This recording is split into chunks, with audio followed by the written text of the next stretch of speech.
ஒரு பாதிப்பை ஏற்படுத்தினால்தான் ஆத்ம சாந்தி கிடைக்கும் என்ற அளவுக்கு இந்த படம் தூண்டி இருக்கின்றது. ஒரு படம் சமூகத்தில் ஏற்படுத்துகிற தாக்கம் அபரிமிதமானது. அறிஞர் அண்ணா அவர்கள் சொன்னார்கள், சில திரைப்படங்களை தணிக்கை செய்யாமல் எடுப்பதற்கு எனக்கு அனுமதி கொடுங்கள், நம்முடைய லட்சியமாகிய திராவிட நாட்டை நான் வென்றெடுத்து காட்டுகிறேன் என்று சொன்னார்கள். ஒரு திரைப்படம் மக்கள் மனதிலே ஏற்படுத்துகின்ற தாக்கம் என்பது அபாரமானது, அதிதீவிரமானது.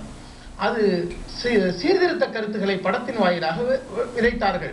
அண்ணாவுடைய படங்கள், ஓரிரவு, பராசக்தி போன்ற படங்கள் எல்லாம் தமிழகத்திலே மலர்ச்சி கருத்துக்களை எடுத்து சொல்லன. இந்த விஸ்வரூபம் திரைப்படம் எதை சொல்ல வருகின்றது? தமிழ்நாடு ஒரு பயங்கரவாத பூமி. உண்மையில் பயங்கரவாத பூமியா? நீங்கள் அருகில் இருக்கக்கூடிய முஸ்லீமை கண்காணித்துக் கொண்டிருங்கள், அவன் ஏதாவது ஒரு தீவிரவாத அமைப்போடு, பயங்கரவாத அமைப்போடு அவன் தொடர்போடு இருப்பான் என்று மக்கள் மனதிலே சந்தேகத்தை விதைக்கிறது, பீதியை விதைக்கிறது, சமூக நல்லிணக்கத்தை குலைக்கிறது. இதையும் தாண்டி இந்த படத்தை பார்த்தவர்கள் சொல்கின்ற கருத்து என்னவென்றால், வழக்கமாக கமலஹாசன் எடுக்கின்ற படத்தில் இருக்கக்கூடிய எந்த அம்சமும் இதில் இல்லை. அவருக்கு உரிய நகைச்சுவை இல்லை, பாடல் காட்சிகள் இல்லை, அவருக்கே உரிய பாலியல் காட்சிகள் எல்லாம் இதில் இல்லை. இதையெல்லாம் தாண்டி ஒரு ஆவணப்படம் போல தயாரித்து இஸ்லாமோபோபியா என்று சொல்லக்கூடிய இஸ்லாம் மீதான வெறுப்பு வளர்ப்புகளுக்கு அந்நிய சக்திகள், குறிப்பாக வெஸ்டர்ன் கல்ச்சர், மேற்கத்திய கலாச்சாரத்திற்கும் இஸ்லாமிய கலாச்சாரத்திற்கும் உலகளாவிய அளவிலே ஒரு உரசல் ஏற்பட்டது 2000. அதுதான் கிளாஷஸ் பிட்வீன் சிவிலைசேஷன் என்று சொன்னார்கள். இந்த கலாச்சாரங்களின் யுத்தம் என்று அமெரிக்க அதிபர்கள் வர்ணித்த ஒரு யுத்தத்திற்கு தமிழகத்திலிருந்து கிடைத்திருக்கின்ற ஒரு சினிமா ஆயுதமாகத்தான் இதை பார்க்கின்றோம். விஸ்வரூபம் என்பது திரைப்படம் அல்ல, திரைப்பட வடிவில் வந்திருக்கின்ற ஒரு தீவிரவாத ஆயுதம். சரி சார், நீங்க சொல்லியிருக்கீங்க, நீங்க சொல்வதை எல்லாம் வைத்துக் கொள்ளலாம். ஒரு திரைப்படம் அப்படின்றத வெறும் ஒரு கதையாக மட்டும்தான் பார்க்கக்கூடிய ஒரு நிலையில் நாம் இருக்கிறோம். அப்படி இருக்கும்போது இப்ப பாத்தீங்கன்னா அனைத்து திரைப்படங்களிலுமே பாத்தீங்கன்னா கதாநாயகன் கதாநாயகியை காதலித்து திருமணம் செய்து கொள்வதாக இருக்கும். இது போன்ற படங்கள் 100 கணக்கில் சொல்ல போனால் 1000 கணக்கில் வந்திருக்கிறது.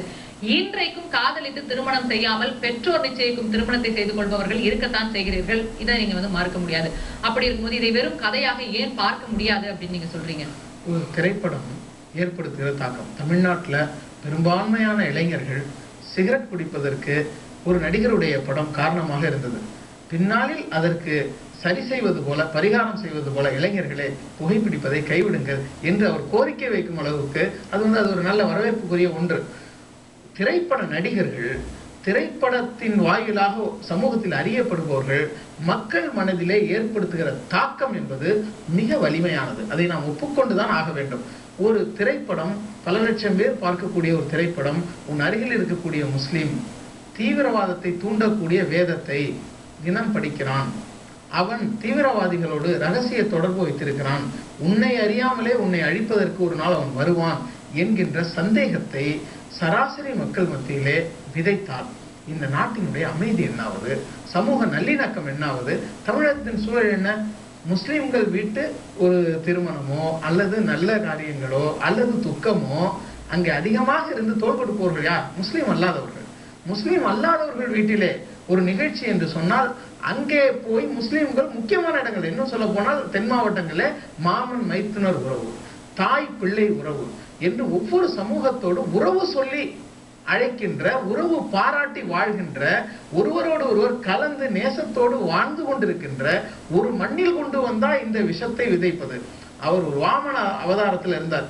அந்த வாமன அவதாரம் தான் அண்மையில் அவர் ஒரு படம் எடுத்திருந்தாரு, மன்மதன் அம்பு. அந்த படத்துல பாசிங் ரெஃபரன்ஸா போகிற போக்கில் ஒரு செய்தி சொல்லுவாரு, காஷ்மீர்ல இருக்கிற ஜிஹாதிகள் வெளிநாட்டு தீவிரவாதிகளை, வெளிநாட்டு பயணிகளை கடத்தி வைத்ததாகவும் அதுல ஒரு பெண்ணை ஒரு மீட்டு திருமணம் செய்ததாகவும் ஒரு பிளாஷ்பேக் வந்தது. காஷ்மீர்ல இருக்கக்கூடிய ஜிஹாதிகள் எந்த காலத்துல வெளிநாட்டில் வந்தவர்களை கடத்தினார்கள்? முதல்ல அவங்க ஜிஹாதிகளா? அவர்கள் மாநில சுயாட்சிக்காக, அரசியல் சாசனம் வழங்கி இருக்கின்ற சிறப்பு உரிமைக்காக போராடி கொண்டிருக்கிறார்கள். இந்திய நாடு 300 ஆண்டுகளுக்கு மேலாக அடிமை தலையிலிருந்து விடுதலை பெறுவதற்காக போராடிய ஒரு நாடு. ஆப்கானிஸ்தானிலே இருப்பவர்கள் எல்லாம் பயங்கரவாதிகள், கொடியவர்கள் என்று சொல்கிறீர்களே, ஆப்கானிலே என்ன நடக்கின்றது? அமெரிக்கா அந்த நாட்டை ஆக்கிரமித்திருக்கிறது. அந்த நாட்டு மக்கள் ஒரு சுதந்திர போராட்டத்தை நடத்தி கொண்டிருக்கிறார்கள். ஆப்கானியருடைய போராட்டத்தை சுதந்திர போராட்டமாக காட்டாமல் பயங்கரவாத முத்திரை குத்தி காட்ட வேண்டும் என்பது அமெரிக்காவினுடைய விருப்பம். அந்த விருப்பத்தை கமலஹாசன் நிறைவேற்றுகின்றார்.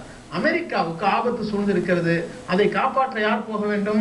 மயிலாடுதுறையில் இருக்கிற அக்ரஹாரத்து வாலிபர் போய்தான் அமெரிக்க ராணுவம் செய்ய முடியாத சாதனைகளை அங்கே செய்ய வேண்டும். இன்னும் சொல்ல போனால் இந்திய அரசாங்கத்தை கொச்சைப்படுத்துகிறது. இந்தியாவுடைய ரா என்ற உளவு பிரிவு, ரிசர்ச் அண்ட் அனாலிசிஸ் விங், அதுதான் பயங்கரவாதிகளுக்கு பயிற்சி கொடுப்பது போல ஒரு காட்சியை வைக்கிறாங்க. இது போன்ற பீதி ஊட்டுதல்கள். ஒரு ஜியாதிட்ட கேட்குறாங்க அந்த படத்துல, நீ தமிழ் பேசுறியே அப்படின்னா, நான் கோயம்புத்தூர்ல ஓராண்டு காலம் தலைமறைவா இருந்தேன், மதுரையில ஓராண்டு காலம் இருந்து நான் பயிற்சி கொடுத்துருக்கிறேன். தமிழ் பேசக்கூடிய ஜிஹாதிகளுக்கு வீரியம் அதிகம், ஆகவே அவர்கள் நமக்கு தேவைப்படுவார்கள் நாச வேலைகளை செய்வதற்கு என்று சொன்னால், தமிழ்நாட்டில் அப்படியா இருக்கிறோம்?